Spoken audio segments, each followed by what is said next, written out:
अजीज़ तलबा और तालबात, Farooq foundation online school के ज़रिए यकसा नसाब के मुताबिक तालीम हासिल करें। अगर हमारी वीडियोस पसंद आएँ तो चैनल को सब्सक्राइब करें और दोस्तों के साथ शेयर करें और बेल आइकन को लाजमी दबाएं ताकि आइंदा आने वाली तालीमी वीडियोस आप हासिल कर सकें। अस्सलाम वालेकुम स्टूडेंट्स, कैसे हैं आप सब? उम्मीद है आप सब खैरियत से होंगे। बच्चों, ऑनलाइन स्कूल से आप मुकम्मल तालीम हासिल करके बोर्ड का इम्तहान बराए जमात नहमो दहम बेहतर तौर पर पास कर सकते हैं। आप अपनी उम्र और तालीम के मुताबिक मज़ीद तालीम हासिल करें। वालिदैन से फ़ोन या कंप्यूटर पर हमारी वीडियोज़ के ज़रिए तालीम हासिल करने की दरख्वास्त करें।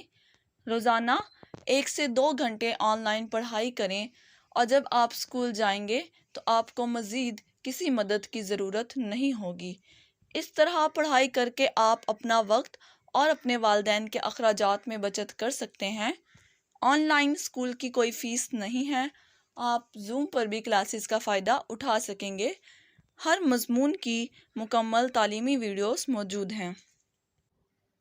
It's your biology book and our chapter number 3 is biodiversity. Topic हमारा है status of viruses and binomial nomenclature. Punjab textbook है और पेज नंबर है 39 एंड 40।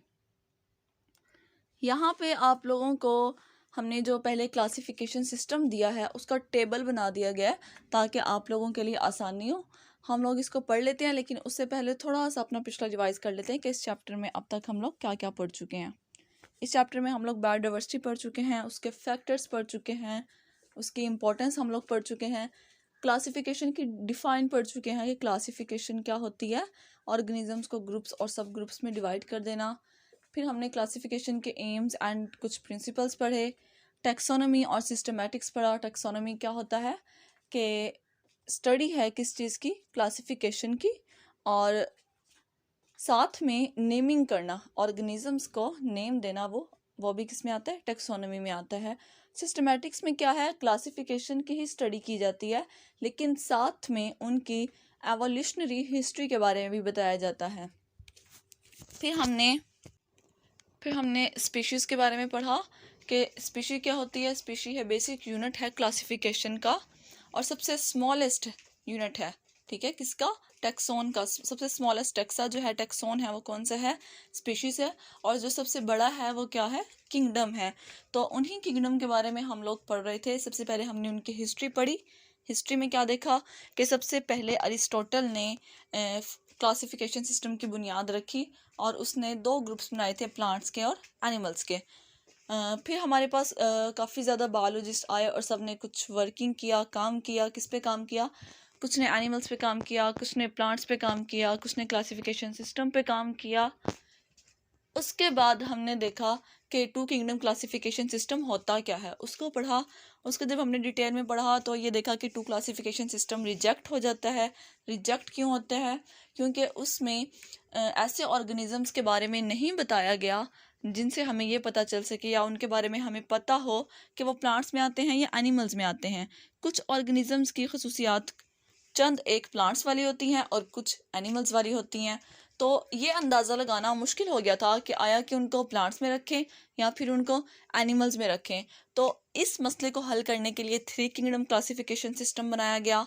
उसके अंदर क्या किया गया, एक किंगडम प्लांट्स का, एक किंगडम एनिमल का और एक किंगडम प्रोटिस्ट का। मतलब कि ऐसे ऑर्गेनिजम्स जिनकी कुछ खसूसियात प्लांट्स से मिले और कुछ एनिमल से मिले।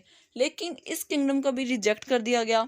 उसको क्यों रिजेक्ट किया गया, क्योंकि उनके अंदर फंजाई का सही नहीं बताया गया था और प्रोकैरियोट और यूकैरियोट का नहीं सही बताया गया कि प्रोकैरियोट्स को किन किंगडम में रखना है और यूकैरियोट्स को किन किंगडम में रखना है। इसके बाद हमारे पास आया 5 किंगडम क्लासिफिकेशन सिस्टम।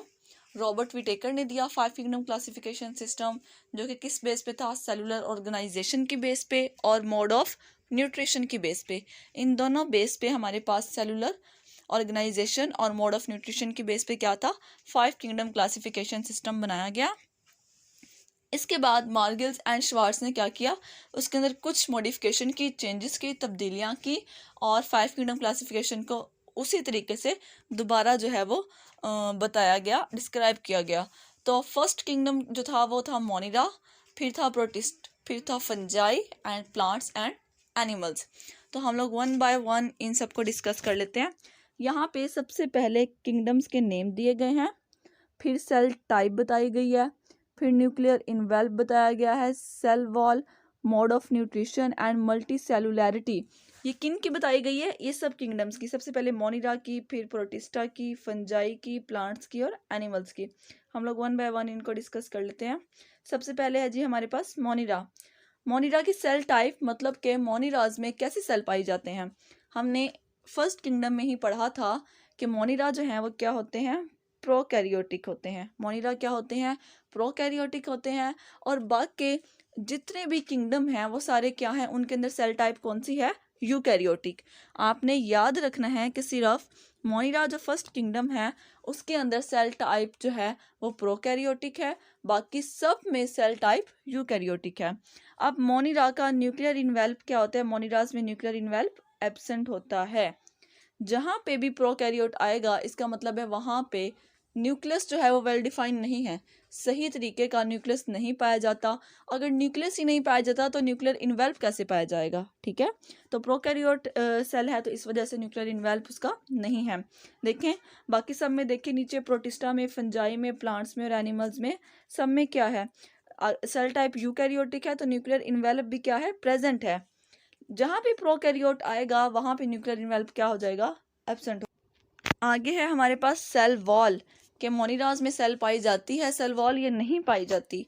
तो मोनिराज क्या होते हैं, नॉन सेलुलोज, उनके अंदर सेलुलोज की सेल वॉल नहीं पाई जाती, ठीक है। नॉन सेलुलोज होते हैं polysaccharides plus amino acids. Then mode of nutrition, ये अपनी खुराक कैसे तैयार करते हैं। तो हमने देखा था कि जिनके अंदर क्लोरोफिल पाया जाएगा, ठीक है, जिनके सेल के अंदर क्लोरोफिल होगा वो तो अपनी खुराक खुद तैयार कर लेंगे, लेकिन जिनके सेल के अंदर साइटोप्लाज्म क्लोरोफिल नहीं पाया जाएगा, जिनके सेल के अंदर क्लोरोफिल नहीं पाया जाएगा तो वो क्या करेंगे, अपनी खुराक खुद तैयार नहीं कर सकते। तो देखें कुछ जो हैं वो ऑटोट्रॉफ हैं और कुछ हेटरोट्रॉफ हैं, मतलब कि कुछ अपनी खुराक खुद तैयार कर सकते हैं और कुछ नहीं कर सकते। आगे है मल्टी सेलुलैरिटी, मतलब कि यूनिसेलुलर हैं या मल्टी सेलुलर हैं। तो मोनिराज जो है वो यूनिसेलुलर होते हैं तो मल्टी सेलुलैरिटी एब्सेंट है। नेक्स्ट हमारे पास किंगडम है जी प्रोटिस्टा। प्रोटिस्टा में क्या सेल टाइप है, यूकैरियोटिक। प्रोटिस्टा में जो सेल्स पाए जाते हैं वो यूकैरियोटिक होते हैं, उनके अंदर न्यूक्लियस पाया जाता है। अगर न्यूक्लियस पाया जाता है तो उनके अंदर न्यूक्लियर इन्वेल्व भी क्या होगा, प्रेजेंट होगा। अब सेल वॉल देख लेते हैं, सेल वॉल कैसी होती है प्रोटिस्टा की। Present in some forms various types, एक तरीके की सेल वॉल नहीं पाई जाती और मटेरियल भी क्या होता है, चेंज होता है। जिस तरह के हम लोगों ने बात की थी कि फंजाई जो है वो काइटिन की होती है सेल वॉल, प्लांट्स में किसकी होती है, सेलुलोज की होती है। आगे है मोड ऑफ न्यूट्रिशन, अपनी खुराक कैसे तैयार करते हैं।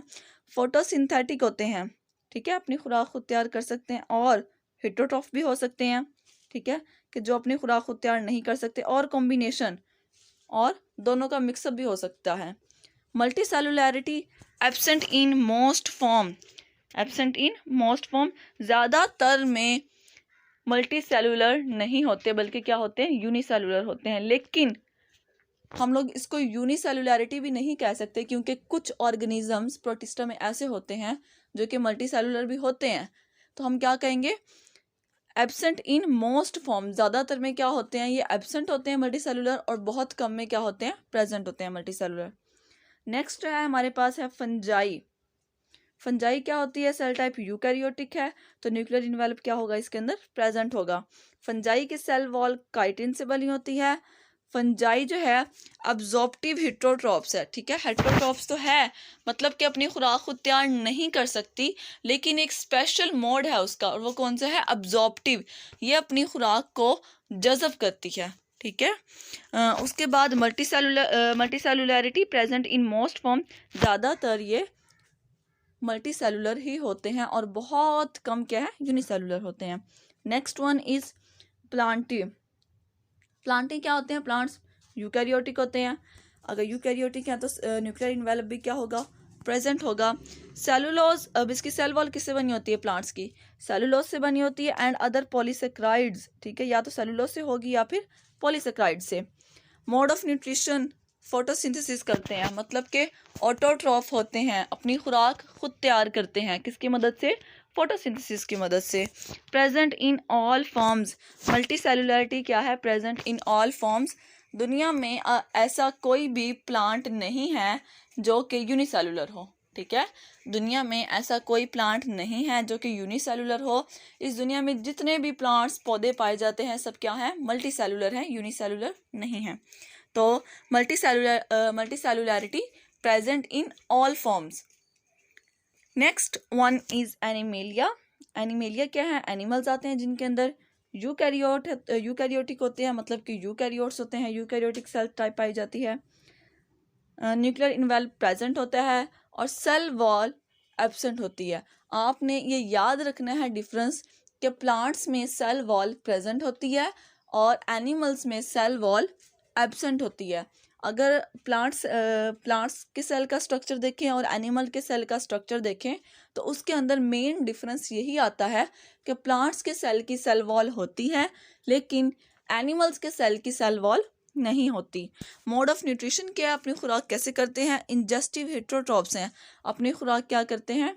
हजम करते हैं और किसी और से लेते हैं, ठीक है। दूसरे एनिमल्स से लेते हैं या फिर दूसरे प्लांट्स से लेते हैं, खुद तैयार नहीं कर सकते जैसा कि प्लांट्स कर सकते हैं। मल्टी सेलुलरिटी में आ जाएगा present in all forms. Multicellularity क्या है? Present in all forms. जितने भी एनिमल्स में ऑर्गेनिज्म रखे गए हैं वो सारे क्या हैं? मल्टी सेलुलर होते हैं। कोई भी सिंगल सेल वाला ऑर्गेनिज्म नहीं पाया जाता। हमारा 5 किंगडम क्लासिफिकेशन टॉपिक जो है वो कंप्लीट हो चुका है। नेक्स्ट हम लोग देखते हैं कि टॉपिक हमारा कौन सा है। Next one topic is status of viruses. Status कहते हैं मकाम को। अब हमने देखना है कि वायरस जो हैं वो क्या होते हैं। आपने नोट किया होगा कि हमने 5 किंगडम क्लासिफिकेशन सिस्टम में कहीं भी वायरस को स्टडी नहीं किया। ना ही किसी भी किंगडम में वायरस को रखा है, ना ही किंगडम मोनिरा में रखा है, ना प्रोटिस्टा में रखा है, ना फंजाई में, ना प्लांट्स में, ना ही एनिमल्स में। वायरस को हमने 5 किंगडम में कहीं भी जगह नहीं दी। क्यों नहीं दी वो हम लोग देखते हैं। Viruses are at the border line of living and non living. क्यों नहीं दी? वो इसी वजह से नहीं दी क्योंकि वायरस जो है अब तक कंफर्म नहीं हो सका कि वो लिविंग है या नॉन लिविंग है। कुछ जगह ऐसी आती हैं जहाँ पे वायरस अपने आप को लिविंग शो करवाता है और कुछ स्टेजेस ऐसी आती हैं जहाँ पे वायरस अपने आप को नॉन लिविंग शो करवाता है। तो वायरस बॉर्डर लाइन पे है कि अभी तक कंफर्म नहीं हुआ कि उसको लिविंग में समझें हम लोग या फिर नॉन लिविंग में। Due to their crystalline nature, उसकी क्रिस्टलाइन नेचर में, क्रिस्टल क्या होता है? क्रिस्टल चमकदार चीज़ को नहीं कहते हर, ठीक है। क्रिस्टल जैसा नमक का दाना होता है, चीनी का जो दाना होता है उसको क्रिस्टल बोला जाता है। Due to their crystalline nature they are considered as non living. इसको क्या समझा जाता है? नॉन लिविंग समझा जाता है। क्यों? क्योंकि ये बाहर ऑर्गेनिज्म के बाहर, लिविंग होस्ट के बाहर अगर हम इसको रखते हैं तो ये क्या होगा? नॉन लिविंग होगा। फॉर एग्जांपल हम इसको किसी ग्लास में रख दें, किसी प्लेट में रख दें, ठीक है, किसी डिश में रख दें, तो वहाँ पे ये अपने आप को लिविंग शो नहीं करवाता बल्कि क्या शो करवाता है? Non living. वहाँ पे क्या होता है? नॉन लिविंग होता है। They are acellular. अब हम इसको नॉन लिविंग क्यों कह रहे हैं? क्योंकि ये ए सेलुलर है, इसके अंदर सेल नहीं होता। अब ये किससे बना होता है हम लोग को ये पता चलना चाहिए। They do not have cellular organization. इसके पास सेलुलर ऑर्गेनाइजेशन भी नहीं होती। आपको अगर याद हो तो हमने फर्स्ट चैप्टर में लिविंग ऑर्गेनिजम्स की सेलुलर ऑर्गेनाइजेशन पढ़ी थी कि हर ऑर्गेनिज्म में सेलुलर ऑर्गेनाइजेशन होती है और वो कहाँ से स्टार्ट होती है? एटॉमिक लेवल से स्टार्ट होती है और लास्ट तक जाती है। तो वायरस जो है उसके अंदर सेल पाया ही नहीं जाता, बल्कि वायरस सेल है ही नहीं। तो जब ये सेल ही नहीं है तो हम इसको किस तरह लिविंग ऑर्गेनिज्म मान सकते हैं?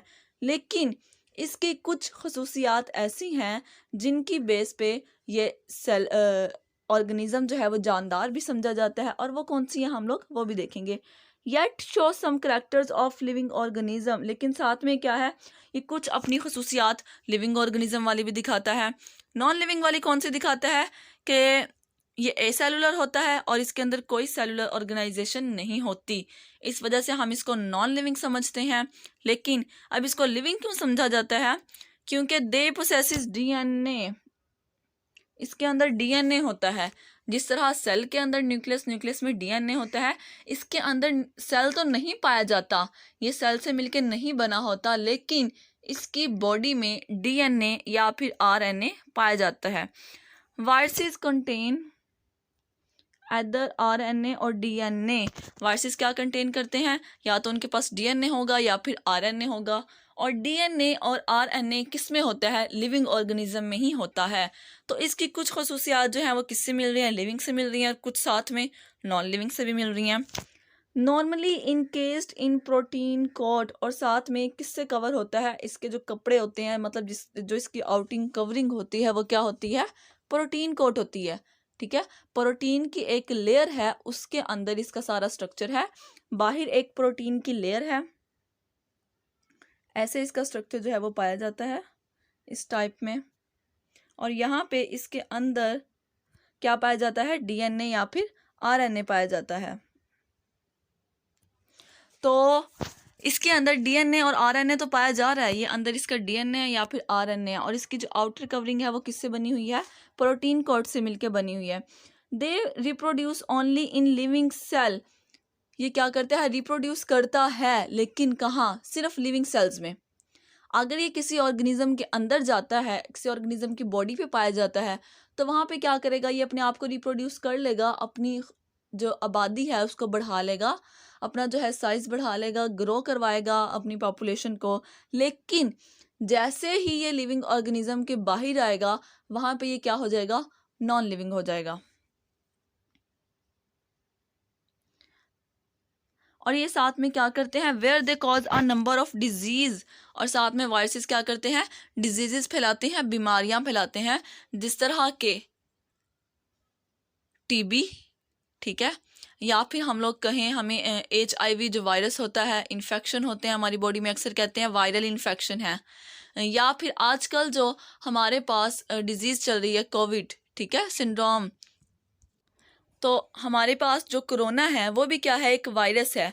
वो जैसे ही लिविंग ऑर्गेनिज्म की बॉडी में एंटर होता है, दाखिल होता है, वहाँ पे जाके क्या कर लेता है, अपनी आबादी को बढ़ा लेता है, अपना पॉपुलेशन साइज जो है वो ज़्यादा कर लेता है, लार्ज कर लेता है। सेम उसी तरीके से जो वायरसेस होते हैं वो क्या करते हैं, अगर वो बॉडी के बाहर हैं, लिविंग ऑर्गेनिजम्स के बाहर हैं, तो वो क्या करते हैं, नॉन लिविंग होते हैं। लेकिन जैसे ही ये बॉडी के अंदर जाते हैं, ये क्या करते हैं, अपनी आबादी बढ़ाते हैं और साथ में बीमारियां फैलाते हैं। They are not considered as organism, इनको ऑर्गेनिज्म नहीं माना जाता। And are not included in the 5 kingdom classification system, और इसी वजह से इनको 5 किंगडम क्लासिफिकेशन सिस्टम में नहीं रखा गया। प्रायोन्स एंड वायरॉइड्स, अब ये एक अलहदा जो है वायरस है, ये क्या है, prions and viruses are also cellular particles, acellular particles, ये भी क्या है, ए सेलुलर होते हैं, इनके अंदर सेल नहीं पाया जाता। जहाँ पे भी ए का लफ्ज़ आएगा इसका मतलब होगा नॉट, ठीक है, अगर किसी भी वर्ड से पहले ए साथ जुड़ा आ रहा है तो उसका मतलब होता है नॉट, जैसे कि ए सेलुलर, तो इसके अंदर सेल नहीं पाए जाते। And are not included in the 5 kingdom classification system, और इनको 5 किंगडम क्लासिफिकेशन सिस्टम में इंक्लूड इसी वजह से नहीं किया गया क्योंकि ये ए सेलुलर है। अब यहाँ पे जो बॉक्स दिया हुआ है हम लोग इसको पढ़ लेते हैं। Prions are composed of proteins, prions किससे बने होते हैं, प्रोटीन से बने होते हैं। लेकिन वायरॉइड्स क्या होते हैं, are composed of circular RNA, ठीक है, सर्कुलर आरएनए से, गोल गोल जो आरएनए होता है उससे मिलके बना होता है। बोथ दीज पार्टिकल्स, ये दोनों क्या करते हैं, कॉज करते हैं, बीमारियां फैलाते हैं, इन्फेक्शियस डिजीजेस फैलाते हैं। कहाँ पे, प्लांट्स में। सिर्फ प्लांट्स के अंदर प्रायोन्स और वायरॉन्स जो होते हैं या वायरॉइड्स जो होते हैं वो क्या करते हैं, बीमारियां फैलाते हैं। और प्रायोन्स किससे मिलके बना होता है, प्रोटीन से, और वायरॉइड्स किससे मिलके बना होता है, सेलुलर आरएनए से। अक्सर जो है बोर्ड में ये शॉर्ट क्वेश्चन पूछा जाता है कि what is the difference between prions and viroids, तो आपने ये बताना है कि प्रायोन्स जो है वो प्रोटीन से मिलके बना होता है, वायरॉइड जो है वो सर्कुलर आरएनए से बना होता है। और दोनों प्रायोन्स भी और वायरॉइड्स भी दोनों क्या करते हैं, प्लांट्स में डिजीजेस कॉज करते हैं, बीमारियां फैलाते हैं। आज का हमारा टॉपिक जो है वो कंप्लीट हो गया, status of viruses.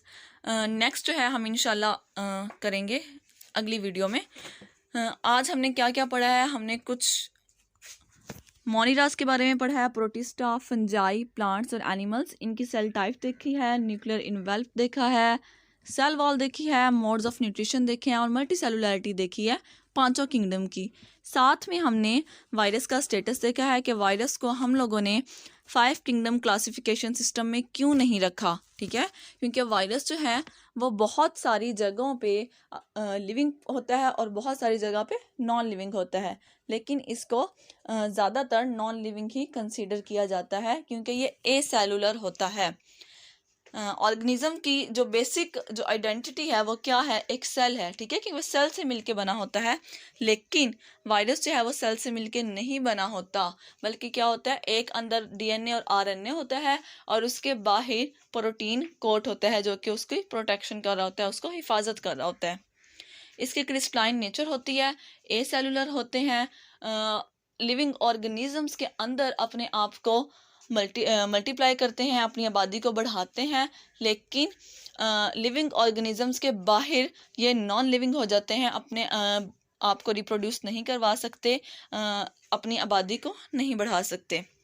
Prions and viroids, prions क्या हैं, हमारे पास किससे मिलके बने होते हैं, प्रोटीन से मिलके बने होते हैं, और वायरॉइड्स किससे मिलके बने होते हैं, सेलुलर आरएनए से। और दोनों की सेम खसूसियत क्या है कि दोनों ही प्लांट्स में डिजीज़ कॉज करते हैं। आपका टॉपिक कंप्लीट हो गया है, उम्मीद है आप सबको समझ आई होगी।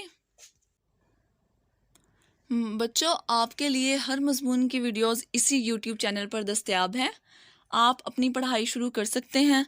अगर आपको वीडियोस पसंद आएँ तो इस चैनल को लाइक और सब्सक्राइब करें ताकि आप आने वाली हर वीडियो से आगाह रहें। शुक्रिया।